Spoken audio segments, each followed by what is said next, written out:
ខ្ញុំជឿជាក់ថាបងប្អូនទាំងអស់គ្នាមាន Facebook account បាទមានគណនី Facebook មានទំព័រ Facebook ឬក៏ Facebook page ហើយនឹងមានក្រុម Facebook ក្រុម share ណាបងប្អូនគ្រប់គ្នាហើយដែលយើងបានជជែកគ្នាកន្លងមកក្នុងការបង្កើតគណនី Facebook ដោយអត់ប្រើលេខទូរស័ព្ទយើងបង្កើតទំព័រ Facebook បង្កើត page ហ្នឹងហើយនឹងការបង្កើតក្រុម share ក្រុមចែករំលែកអញ្ចឹងមានន័យថាយើងមានគណនី Facebook មួយយើងអាចបង្កើតទំព័រ Facebook បានច្រើនហើយយើងមានគណនី Facebook មួយយើងអាចបង្កើតក្រុម share បានច្រើនក្រុមចែករំលែកបានច្រើនយើងមានទំព័រ Facebook ឬក៏ page Facebook ហ្នឹងក៏យើងអាចបង្កើតក្រុមចែករំលែកបានច្រើនដូចគ្នាថ្ងៃនេះយើងនឹងមកជជែកគ្នាបន្តអំពីការបង្ហោះចូលទៅក្នុងក្រុម Facebook របស់យើងការបង្ហោះចូលទៅក្នុងក្រុមចែករំលែកឬក៏ក្រុម share របស់យើងអញ្ចឹងយើងចាប់ផ្ដើមទាំងអស់គ្នាយើងចូលមកកាន់ Facebook របស់យើងនៅពេលដែលយើងចូលមកដល់ Facebook របស់យើងនេះជាគណនី Facebook របស់យើងបងប្អូនយើងបានបង្កើតរួចហើយបងប្អូនចុចនៅទីនេះកន្លែងចុច3ខាងលើនេះពាក់ព័ន្ធទៅនឹងកន្លែងចុច3ហ្នឹងបងប្អូនវាមានទូរស័ព្ទផ្សេងគ្នាវាអាចកន្លែងហ្នឹងនៅខុសគ្នាអញ្ចឹងយើងចុចនៅទៅនឹងបងប្អូនបាទមកដល់នេះយើងឃើញទន្ទឹមគ្នានេះគណនី Facebook របស់យើងឬក៏ Facebook account របស់យើងដែលមានឈ្មោះថា Baku KH បងប្អូនបានមើលរួចហើយខ្ញុំបានបង្កើត account Facebook ឬក៏គណនី Facebook ហ្នឹងហើយនៅទន្ទឹមនឹងគ្នាហ្នឹងយើងឃើញមានរង្វង់មានជាសញ្ញាព្រួញរង្វង់ហ្នឹងជាទំព័រ Facebook របស់យើងឬក៏ជា Facebook page របស់យើងបងប្អូនយើងចុចនៅកន្លែងមានលេខក្នុងរង្វង់ពណ៌ក្រហមហ្នឹងតាមពិតនៅទីនេះនៅពេលដែលយើងបើកជាប្រចាំអាលេខហ្នឹងអត់មានទេយើងមានតែសញ្ញាព្រួញចុះក្រោមហ្នឹងអញ្ចឹងយើងចុចឲ្យត្រង់សញ្ញាព្រួញចុះក្រោមហ្នឹងមកដល់នេះយើងនឹងឃើញទំព័រ Facebook ឬក៏ page Facebook page របស់យើងដែលយើងបានបង្កើតថ្ងៃមុនណាបងប្អូនខ្ញុំបានបង្កើតមាន2អញ្ចឹងខ្ញុំចូលទៅដល់ទំព័រ Facebook របស់ខ្ញុំឬក៏ page របស់ខ្ញុំដោយសារខ្ញុំចង់បង្ហោះ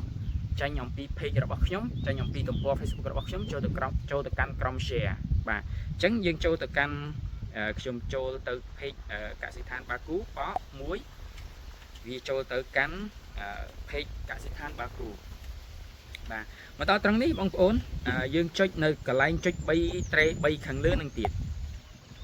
ហើយបងប្អូនរើសមើលពាក្យក្រុមនៅក្នុងរង្វង់មានដូចរូបមនុស្សនៅក្នុងរង្វង់ហ្នឹងពេលខ្លះវានៅទីហ្នឹងពេលខ្លះវានៅខាងលើពេលខ្លះវាមកខាងស្ដាំឬក៏ពេលខ្លះវាមកខាងក្រោមអញ្ចឹងបងប្អូនចំណាំពាក្យក្រុម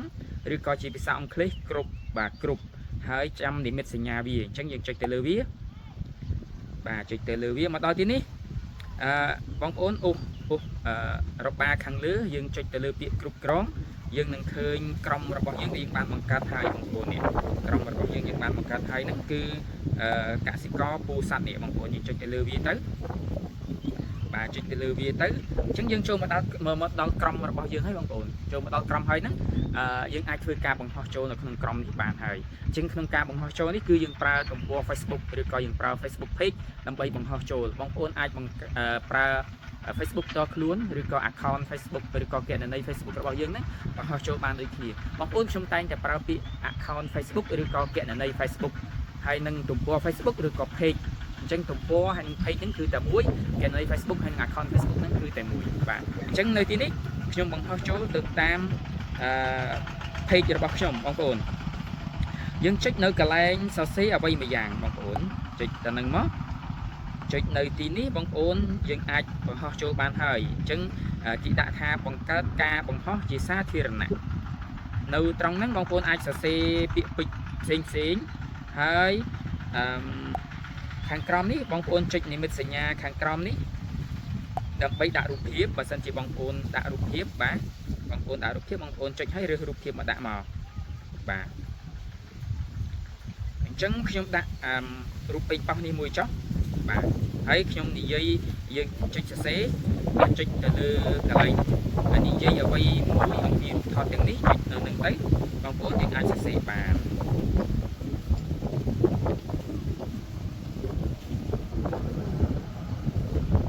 បាទអញ្ចឹងខ្ញុំដាក់ពេញប៉ោះប្រមូលផលរាល់ថ្ងៃហើយយើងចុចបង្ហោះ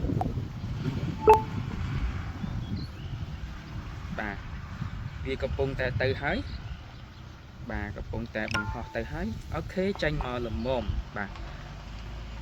ចាញ់មកហើយអញ្ចឹងនេះជារបៀបក្នុងការបង្ហោះចូលទៅកាន់ក្រុម Facebook បាទក្រុម Facebook ក្រុម share ក្រុមចែករំលែកណាបងប្អូនរបស់យើងតាមរយៈការបង្ហោះចេញអំពីទំព័រ Facebook របស់យើងទៅឬក៏បង្ហោះចេញអំពី page របស់យើងទៅបាទសង្ឃឹមថាបងប្អូនតាមទាន់ហើយខ្ញុំជូនប៉ុណ្នេះយើងជួបគ្នានៅឱកាសក្រោយទៀតបាទបងប្អូនមានអ្វីចូលរួមបន្ថែមអាចសរសេរបានខាងក្រោមបាទអរគុណជម្រាបលា